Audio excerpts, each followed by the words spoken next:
ابو موسیٰ رضی اللہ عنہ روایت کرتے ہیں نبی کریم صلی اللہ علیہ وسلم نے فرمایا اس شخص کی مثال جو اپنے رب کو یاد کرتا ہے اور جو اپنے رب کو یاد نہیں کرتا زندہ اور مردہ جیسے ہے. تو ذکر کو زندگی سے تشبیہ دی گئی ہے، یعنی جس طرح انسان زندگی کے ساتھ خوبصورت ہوتا ہے، یعنی اس کا ظاہر خوبصورت ہوتا ہے جب زندہ ہوتا ہے، جب مر جاتا ہے تو آپ دیکھیں میت کیسی لگتی ہے، تو اسی طرح ذکر کے ساتھ انسان کا باطن روشن ہوتا ہے اور خوبصورت ہوتا ہے. ذکر جو ہے یعنی اللہ کی یاد جو ہے اس کی کئی اقسام ہیں. قرآن، نماز، تسبیحات، علم کا سیکھنا سکھانا، یہ اس وقت ہم ذکر کی مجلس میں ہیں. پھر اسی طرح دوسروں کو امر بالمعروف کرنا، نہی عن المنکر کرنا. تو یہ جو ذکر ہے اس کی کسی بھی شکل میں یہ اللہ تعالیٰ کے نزدیک ہر چیز سے بہتر عمل ہے. نبی صلی اللہ علیہ وسلم نے فرمایا کیا میں تمہیں تمہارا بہترین عمل نہ بتاؤں جو تمہارے مالک کے نزدیک اچھا اور پاکیزہ ہے اور تمہارے درجات میں سب سے بلند ہے اور سونا چاندی کے خرچ کرنے سے بہتر ہے اور اللہ کی راہ میں جہاد کرتے ہوئے تمہارے کفار کی گردنیں مارنے اور ان کے تمہاری گردنیں مارنے سے بھی افضل ہے. صحابہ نے عرض کیا کیوں نہیں؟ آپ نے فرمایا اللہ تعالیٰ کا ذکر، چاہے آپ نماز میں کر رہے ہیں، نوافل میں کر رہے ہیں، تلاوت قرآن کے ذریعے کر رہے ہیں، تعلیم قرآن کے ذریعے کر رہے ہیں، تسبیحات کے ذریعے کر رہے ہیں، درود شریف پڑھ رہے ہیں، کسی بھی طرح کھڑے بیٹھے لیٹے چلتے پھرتے، فارمل وے میں، انفارمل وے میں، اونچے یعنی جہرن اور سرن، جس شکل میں بھی آپ اللہ کو یاد کرتے ہیں تو اس کی اتنی زیادہ فضیلت ہے، بہت افضل عمل ہے. اور اس کے برعکس کیا ہوتا ہے؟ اللہ تعالیٰ سے غافل ہو جانا، بھول جانا، اور وہ عموماً کب ہوتا ہے؟ جب ہم دنیا میں خوب محو ہو جاتے ہیں. اسی طرح رسول اللہ صلی اللہ علیہ وسلم نے فرمایا بہترین عمل یہ ہے کہ جب تم دنیا سے رخصت ہو تو تمہاری زبان اللہ کے ذکر سے تر ہو. اور یہ اسی وقت ہو سکتا ہے جب ہمیں ہر حالت میں ذکر کرنے کی عادت ہو. یعنی ذکر جو ہی چھوٹے تو ہمیں کبھی سی محسوس ہونے لگے کہ کچھ رہ گیا ہے، کچھ چھٹ گیا میرے ہاتھ سے، کچھ نکل گیا ہے، کچھ کمی سی ہے، وہ خلا، وہ خالی پن فوراً محسوس کر لیں. ہم ذکر کرنے والے سب سے آگے آگے ہوں گے. رسول اللہ صلی اللہ علیہ وسلم نے فرمایا مفردون سبقت لے گئے. صحابہ نے پوچھا اللہ کے رسول مفردون کون ہے؟ آپ نے فرمایا اللہ کا بہت ذکر کرنے والے مرد اور ذکر کرنے والی عورتیں. ذکر کی حالت میں مسلسل اللہ تعالیٰ کا ساتھ ملتا ہے، اللہ کا قرب نصیب ہوتا ہے. اللہ تعالیٰ فرماتے ہیں میں اپنے بندے کے ساتھ ہوں جب تک وہ مجھے یاد کرتا ہے اور میری یاد میں اپنے دونوں ہونٹ ہلاتا ہے. پھر شیطانی حملوں سے بچاؤ کا مضبوط قلعہ ہے. یحییٰ علیہ السلام نے بنی اسرائیل کو خطاب کیا اور اس میں ایک بات یہ کہی کہ بندہ جب تک اللہ کے ذکر میں مصروف رہتا ہے تو شیطان کے حملوں سے محفوظ ایک مضبوط قلعے میں ہوتا ہے، یعنی دشمن سے بچا ہوا ہوتا ہے. پھر جنت کے باغیچے ہیں ذکر کی مجلسیں، جیسے یہ مجلس ہے. رسول اللہ صلی اللہ علیہ وسلم نے فرمایا جب تم لوگ جنت کے باغوں کے پاس سے گزرو تو کچھ کھا پی لیا کرو. صحابہ نے پوچھا جنت کے باغوں سے کیا مراد ہے؟ آپ نے فرمایا مجالس ذکر کی مجلسیں. قیامت کے دن سب سے زیادہ قابل رشک لوگ کون ہوں گے؟ جن کے چہروں کی سفیدی دیکھنے والوں کو ڈھانپ لے گی. وہ انبیاء و شہداء نہیں ہوں گے لیکن ان کے اللہ کے قریب ہونے کی وجہ سے انبیاء و شہداء ان پہ رشک کریں گے. عرض کیا کہ اللہ کے رسول یہ کون لوگ ہوں گے جن پہ انبیاء و شہداء رشک کریں گے؟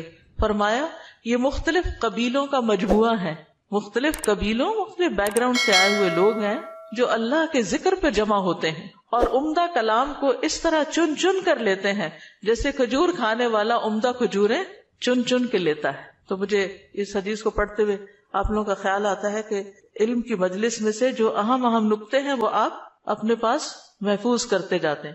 کچھ باتیں دل میں یاد ہیں اور کچھ قلم سے یعنی نوٹ بک میں نوٹ کرتے جا رہے ہیں. تو ایسی مجلسیں جو ہیں وہ انسان کے لیے بہت بڑی نعمت ہے. پھر ذکر نہ کرنا باعث حسرت ہے.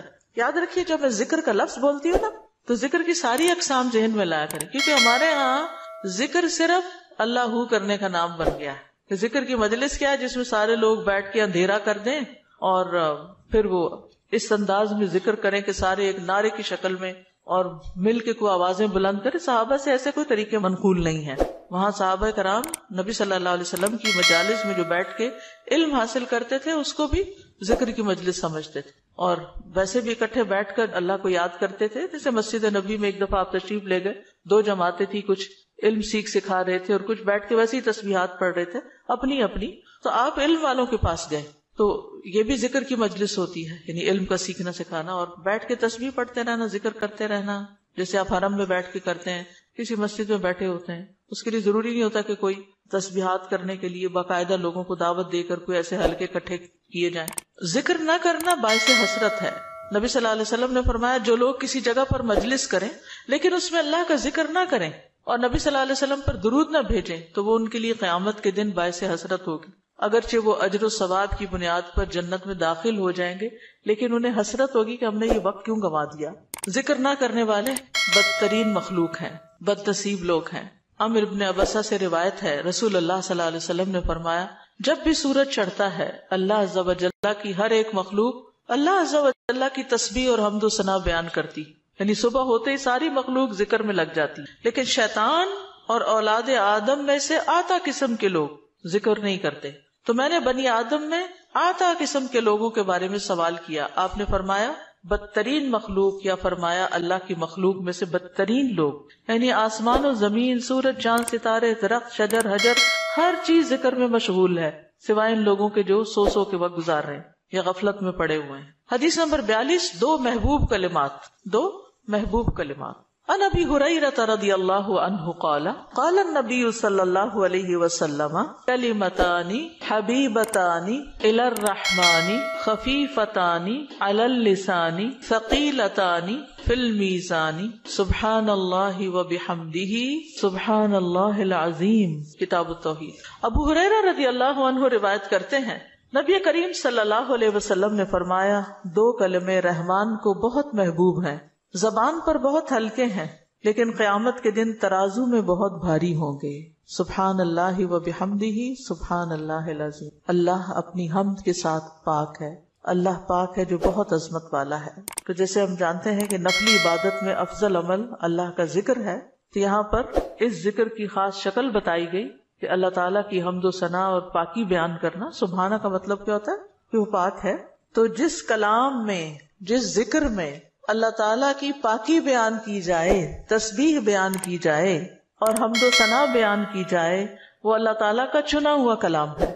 رسول اللہ صلی اللہ علیہ وسلم سے سوال کیا گیا کون سا کلام افضل ہے؟ آپ نے فرمایا جو اللہ نے اپنے فرشتوں اور بندوں کے لیے چنا۔ کیا فرمایا؟ جو اللہ نے اپنے فرشتوں اور اپنے بندوں کے لیے چنا۔ سبحان اللہ و بحمدہ، ٹھیک ہے، سبحان اللہ و بحمدہ۔ یہ تمام مخلوق کی نماز ہے، تمام مخلوق کی نماز ہے۔ نوح علیہ السلام کی وفات کا وقت جب آیا تو انہوں نے اپنے بیٹے سے فرمایا کہ میں تمہیں ایک وصیت کر رہا ہوں، دو باتوں کو کرنے کا حکم دیتا ہوں، دو باتوں سے روکتا ہوں۔ اور دو کرنے کے جو کام بتائے اس میں سے ایک لا الہ الا اللہ کا اقرار، کہ اگر ساتوں آسمان اور ساتوں زمینوں کو ترازو کے ایک پلڑے میں رکھ دیا جائے اور لا الہ الا اللہ کو دوسرے پلڑے میں، تو لا الہ الا اللہ والا پلڑا جھک جائے گا، اور اگر ساتوں آسمان اور ساتوں زمینیں ایک بند کڑے کی شکل اختیار کر لیں تو لا الہ الا اللہ اس کو بھی توڑ دے گا۔ اتنی طاقت ہے اس کلام کے اندر۔ اور دوسرا یہ کہ سبحان اللہ و بحمدہ کا ورد کرتے رہنا، کیونکہ یہ ہر چیز کی نماز ہے اور اس کے ذریعے مخلوق کو رزق ملتا ہے۔ اور میں تمہیں شرک اور تکبر سے منع کرتا ہوں، یہ دو منع کرنے والی چیز۔ اسی طرح ان کلمات کو اگر کوئی 100 دفعہ دن میں پڑھے تو اس کے گناہ مٹ جاتے ہیں، گناہ جھڑ جاتے ہیں، چاہے سمندر کی جھاگ کے برابر ہی کیوں نہ ہو۔ پھر اسی طرح ایک اور حدیث میں آتا ہے سنن ترمذی کی، جو شخص سبحان اللہ العظیم و بحمدہ کہتا ہے اس کے لیے جنت میں کھجور کا ایک درخت لگا دیا جاتا ہے، صرف ایک دفعہ کہنے سے۔ کہہ لیجئے سبحان اللہ العظیم و بحمدہ۔ اللہ کے راستے میں سونا خرچ کرنے سے بہتر ہے۔ رسول اللہ صلی اللہ علیہ وسلم نے فرمایا جو رات سے خوف کھائے، اکیلا ہونے کی وجہ سے یا ویسے اس کو اندھیرے کا فوبیا ہو، کہ جو رات سے خوف کھائے کہ وہ اس کو پریشان کرے گی، یا مال خرچ کرنے سے بخل کرے کہ دینے کو دل نہ چاہے، یا دشمن سے مقابلہ کرنے سے ڈرے، تو وہ اس قول کی کثرت کر دے سبحان اللہ و بحمدہ، سبحان اللہ و بحمدہ، کیونکہ یہ اللہ کے نزدیک سونے کا پہاڑ اللہ کے راستے میں خرچ کرنے سے زیادہ محبوب ہے۔ ہم میں سے کس کی وسعت ہے کہ سونے کا پہاڑ اللہ کے راستے میں خرچ کرے؟ نہیں کر سکتے، تو اس لیے اس کلمے کو ہی زیادہ سے زیادہ پڑھ لینا چاہیے۔ اسی طرح سبحان اللہ، لا الہ الا اللہ، الحمدللہ، یہ کلمات عرش کے ارد گرد چکر لگاتے ہیں اور ان کی بھنبھناہٹ ہوتی، شہد کی مکھیوں کی بھنبھناہٹ کی طرح، اور وہ اپنے ذکر کرنے والے کی اللہ کے ہاں یاد دلاتے ہیں۔ تو آپ نے فرمایا کیا تم میں سے کوئی یہ پسند نہیں کرتا کہ اس کے لیے کوئی ایسا ہو جو ہمیشہ اللہ کے ہاں اس کی یاد دلائی جاتے رہے، یعنی کوئی ایسا طریقہ ہو کہ ہمیشہ عرش کے ارد گرد آپ کا ذکر ہوتا رہے. قیامت کے دن بھی انسان کا بچاؤ کریں گے، یعنی جہنم سے بچانے کے لیے سبحان اللہ والحمد للہ ولا الہ الا اللہ واللہ اکبر. پھر اہل جنت کا ذکر کیا ہوگا؟ ان کے سانس کے ساتھ ان کو تسبیح و تحمید سکھا دی جائے گی کہ بولنا بھی نہیں پڑے گا، سانس لیں گے اور سانس کے ساتھ اللہ کا ذکر جاری ہو جائے گا.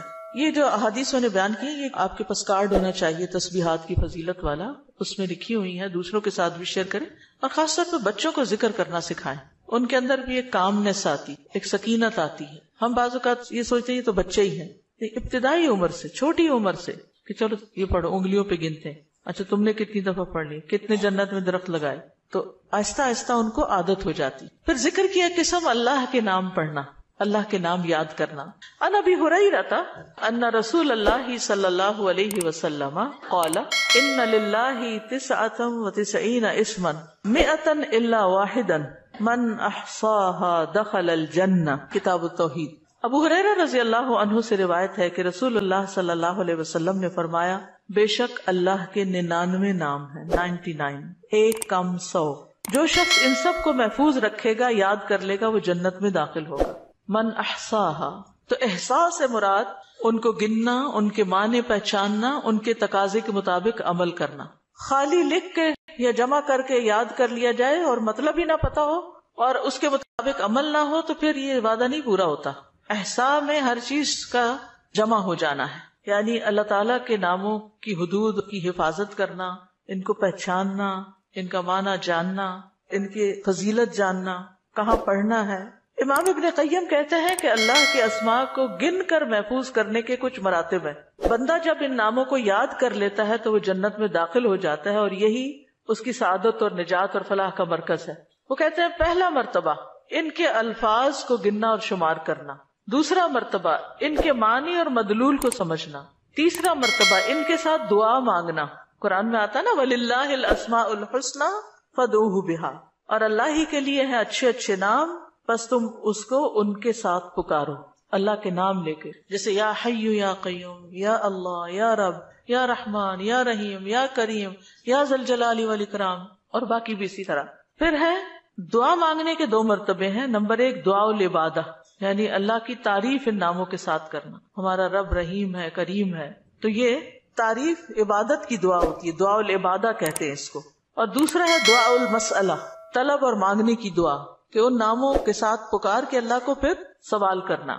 اور اسماء حسنہ کے ساتھ یہ نہیں کہ اپنی طرف سے اللہ تعالیٰ کا کوئی نام بنا کے اور پھر اس سے دعا کرنا، یا موجود، یا ذات، یا شیء، اس طرح کی باتیں نہیں، بلکہ اللہ کے جو پراپر نام قرآن و سنت سے ثابت ہیں ان کے ساتھ دعا مانگنا.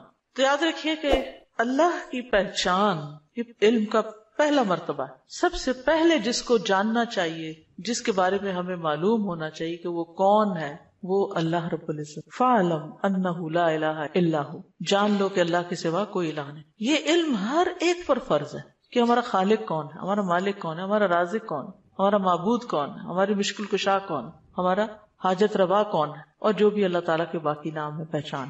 یہ علم تمام علوم سے افضل ہے، کیونکہ جب ایک انسان، کوئی بچہ، بوڑھا، جوان اللہ تعالیٰ کو جان لیتا ہے نا، تب ہی اس کی زندگی درست ہوتی، تب ہی اس کو واقعی ہدایت ملتی، تبھی وہ اللہ کے لیے سب کچھ کرتا ہے، تبھی اس کے اندر تقویٰ پیدا ہوتا ہے، تبھی وہ حلال حرام کی تمیز کرتا ہے، کیونکہ یہ سب کچھ کرنا اس کے لیے اللہ نے اپنی عبادت کے لیے پیدا کیا. اور اگر ہم اللہ ہی کو نہیں پہچانتے تو عبادت کس کی کر رہے ہیں؟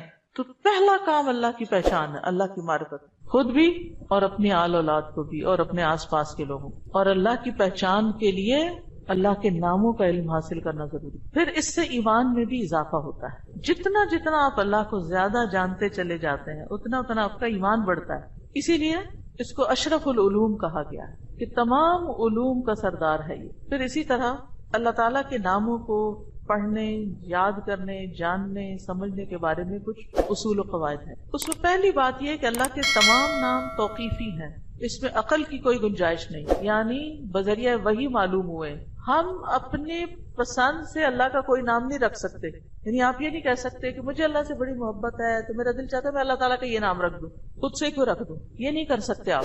ٹھیک ہے, کسی انسان کو, کسی بشر کو, کسی جن کو, کسی فرشتے کو یہ اختیار نہیں کہ وہ اپنی مرضی پسند سے اللہ کا کوئی نام رکھ دے اور اس کو پکارنا شروع کر دے, اور اس کی لاجک صرف یہ دے کہ یہ تو محبت کی بات ہے اور میں محبت سے یوں پکارتی ہوں اللہ کو. نہیں, اس کی اجازت نہیں, کیونکہ جتنا اللہ تعالیٰ خود اپنے آپ کو جانتا ہے ہم نہیں جانتے, اور جتنا اس نے چاہا ہمیں اپنے بارے میں علم دیا, اور وہ علم بھی نبی صلی اللہ علیہ وسلم کے ذریعے ہم تک پہنچا ہے, تو اس کو حاصل کرنے کی کوشش کریں. پھر اسی طرح دوسری بات یہ کہ اس بارے میں کتاب و سنت سے آگے نہ بڑھیں. عقل, رائے, خواہش.